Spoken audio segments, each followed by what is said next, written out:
Hello po mga kababayan, si Dante Maravillas. So tama yung duda natin mga kababayan. Anya Mr. Maravillas yung duda na itong issue mga kababayan sa flood control scandal.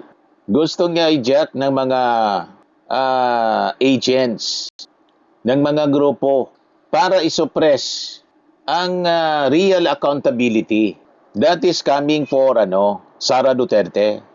So ang maanumalyang ingay mga kababayan, walang tigil na ingay sa issue ng flood control ay isang desperadong political na pag-hijack na pinapatakbo ng mga DDS groups, DDS propaganda machine, at saka ng mga closet na mga galamay ni Sara Duterte para ilihis po yung atensyon ng publiko at isuppress ang kanyang napipintong pananagutan sa mga peke pong mga resibo at pagbabanta sa buhay ng ating Pangulong Bongbong Marcos.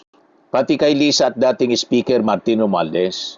Ang pag-atake mga kababayan kay dating Speaker Martin Romualdez gamit ang mga discredited na mga bayarang testigo ay isang maruming destabilization upang pilayin ang ating pamalaan at isalba ang isang vice presidenteng baon sa iba-ibang mga kaso.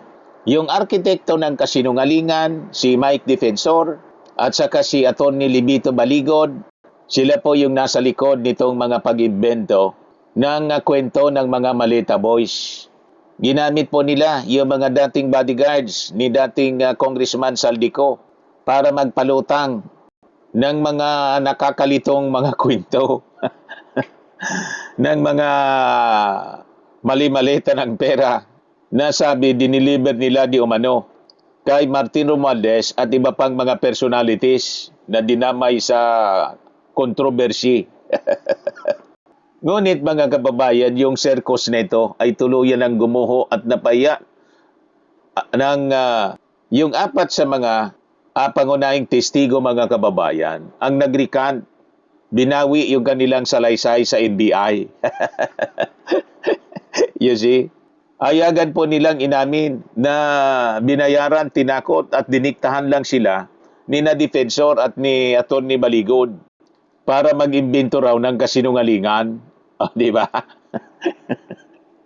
Ngayon, sa ilalim po ng batas sa Article 183 ng ating revised penal code, ang mga testigong ito ay naharap na ngayon sa mga kasong perjury. Kaya ang kanilang mga salita laban kay Martin Romualdez ay basurang walang legal na bigat sa ngayon.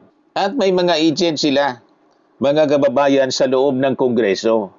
Si Libiste at yung pinatalsik na congressman na si Kiko Barsaga, nagsilbing mga hayag na boses ni Sara Duterte sa loob ng Kamara. Ginamit nila yung issue sa flood control upang manggatong sa destabilization. Ngunit mga kababayan, ang kanilang motibo ay may halo na pansariling proteksyon din. Si Libiste, si Leandro, nag-ingay upang pagtakpan ang sarili nitong kaso, yung plunder, kaugnay ng mga ghost solar. Ghost electricity anomalies.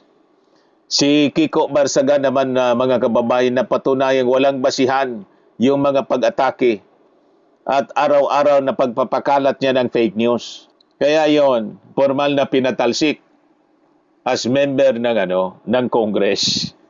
O di ba? Then comes yung mga closet supporters ni Sara. Dito naman pumasok yung mga seryosong closet o patagong suportador pala ni Sara, si Tubi. Sila mga kababayan, yung mga agents na sadyang sumasakay, nag-iingay at nagpapalaki ng issue sa flood control para magsilbing panggulo sa institusyon. Ngayon, yung kanilang maruming strategy, mga kababayan, ay gamitin yung controversy ng baha para malihis ang usapan. Dumiin kay Martin Romualdez at ibaling sa iba pang bagay ang pansin ng publiko para itago ang seryosong kasalanan po ni Sara Duterte. Malinaw pong distraction yung kanilang mga ginagawa.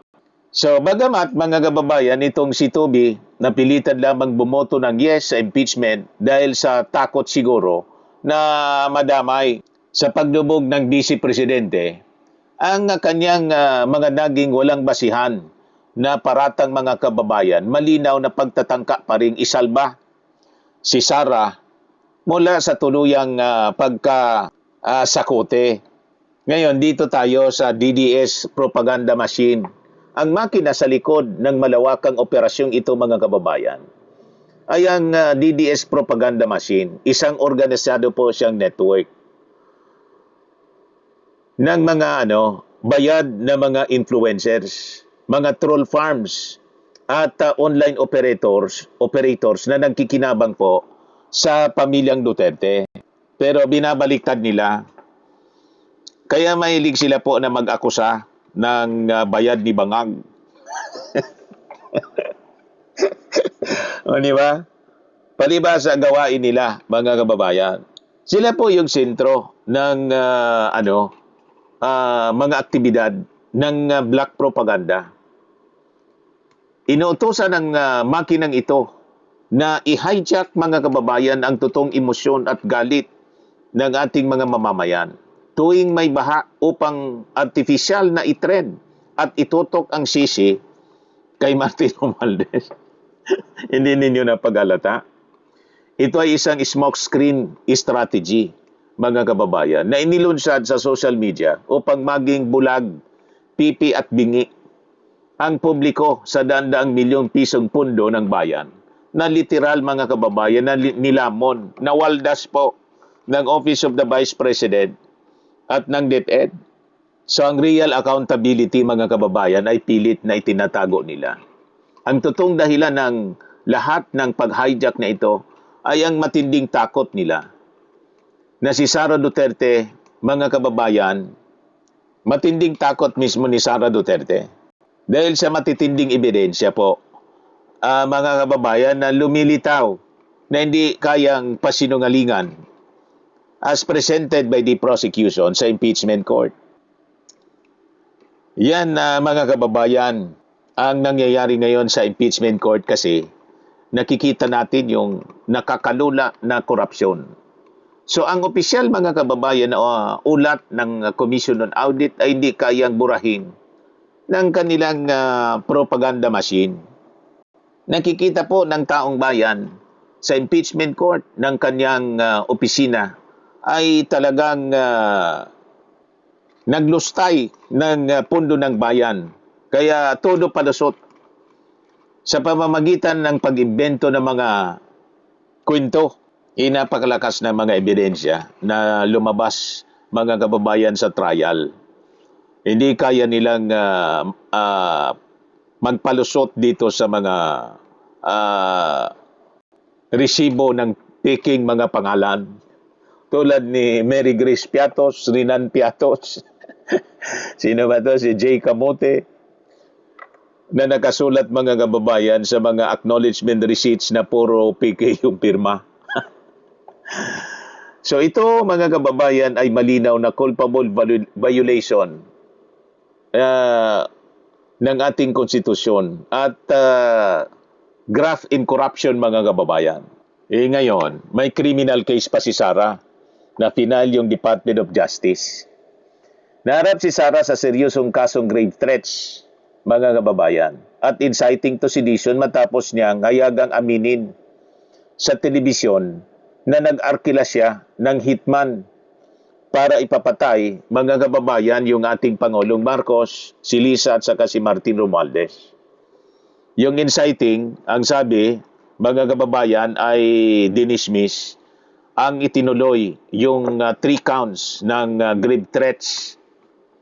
Ito ay hindi usaping politika. Ito ay isang seryosong banta at lantarang pag-ugaling kriminal na may katapat, mga kababayan, na kulong. Ngayon, dito tayo sa lohika at katotohanan, mga kababayan. Kung susuriin natin ang mga proyekto sa First District ng Leyte na baluarte, mga kababayan, ni Martin Romualdez, walang ghost projects, walang substandard na mga flood control, wala ding anomalya. So ang pondo ay direktang pinamamahalaan mga kababayan ng DPWH batay sa pambansang budget. Hindi ng individual na mambabatas po. Sa makatuwid, ang pag-atake mga kababayan kay Martin Romualdez ay walang factual basis po. Walang factual na basihan, kundi purong character assassination lamang na niluto po ng DDS propaganda machine para pagtakpan si Sara Duterte. Ma-distraction po ang strategy nila. So ang ginawa mga kababayan ng kampo ni Sara at ng kanyang mga closet agents ay tinatawag na defense in bad faith o ang paggamit ng maling isyo upang harangin, i-delay at i-divert ang lehitimong proseso ng hustisya. Pero ang batas mga kababayan ay malinaw. Ang may krimen ay dapat lumingon sa kanyang pananagutan. Hindi po mabubura ng ingay ng baha ang katotohanan may pirma itong si Sara Duterte sa mga peking resibo at may banta siya sa buhay ng mga pinuno ng ating bansa. Hindi yun mabubura. So huwag po magpabudol sa hijack mga kababayan ng baha. Totoong krimen ang mga peking resibo ni na Mary Grace Piatos at ang banta sa buhay ng ating mga leader na pinangungunahan mismo ni Sara Duterte yung pagbabanta. Siya mismo yung nagbanta at recorded po. Hindi yun mabubura. Recorded nga eh. At tinanggap yung ebidensya nang i-present ng prosecution. Ni-recognize pati ng defense. Kaya sabi po ng mga legal luminaries, sapat na yung mga ebidensya sa mga nakarang impeachment trial days to convict Sara Duterte.